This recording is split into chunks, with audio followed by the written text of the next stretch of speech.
We are here at Pocket Gamer Connects London 2020. I'm Chris from HyprMX and I'm here today with Anthony from Kwalee. How are you doing? Pretty good. What about you? Pretty good. You guys are very super focused on hyper-casual. Where do you think the hyper-casual genre is going? Do you think that the space is really crowded at this point? Since it's been around for 3-4 years, and it seems like everybody is jumping on the bandwagon.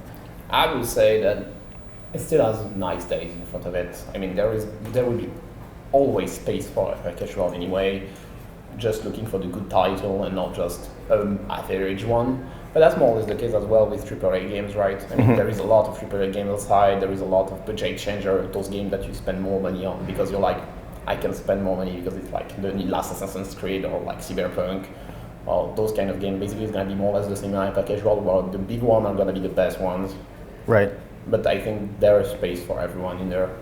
We all know that ads play a huge part in hyper-casual as far as like being the lion's share of the revenue generator. How do you guys balance the frequency of ads that are in your games versus providing users a good experience, a playable experience? I would say there is a right balance to have here, and basically something we test constantly, because you can always push a bit more or push a bit less, trying to find the good balance to get what you need from what you have to get.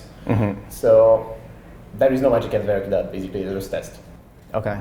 And how much of your testing is, like when you're doing your follow-up, is based purely on like quantitative metrics versus like qualitative, like, oh, this feels good, I think users are liking this now, or are you guys very numbers focused, numbers oriented?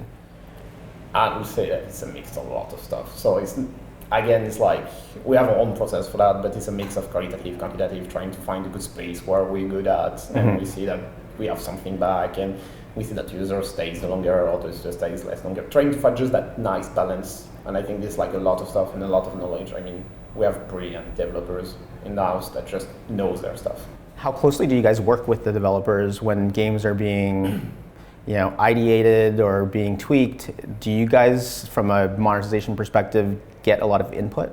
Yeah, actually more than what you think. We discuss quite a lot with them, trying to find like the nice bug, trying to find what they're testing as, how do we do stuff. There is a lot of discussion inside the team.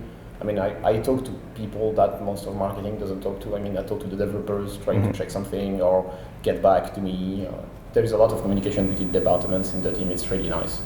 What did you see in 2019 from a ad monetization trend that you think is going to continue on into 2020?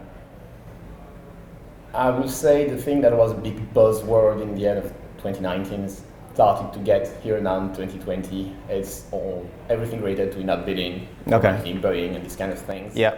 So I would say this is like the new trend, the new thing that everybody is looking at, basically. And what's your thoughts on that? Do you think it's more hype than reality, or like where do you think we are with in-app bidding? I would say that hype may be justified because theoretically it's awesome, but as every new tech, as every new thing, you have to test it properly, because if you just rush on it, you can just miss everything and actually do more bad than good to your company. So it's more a matter of doing it slowly, being prepared, checking with everyone extra. So it's like a long process more than anything else. What are you most excited for in 2020? What's coming for Kwalee? What can we expect? There is always new stuff coming for Kwalee. We have a pretty huge publishing team, starting to get as much game as we can, the good games, as I talked about earlier. We have a really nice, they're all really nice, and they're all trying to find those games that's gonna push up the top of the charts, because we know that there is tons of developers out there just waiting for their game to be published. And for me, it's just more growth, more game, more people, and more fun. Awesome. Well, thanks a lot for stopping by and sharing some thoughts with us today. It was a pleasure. All right. Take care.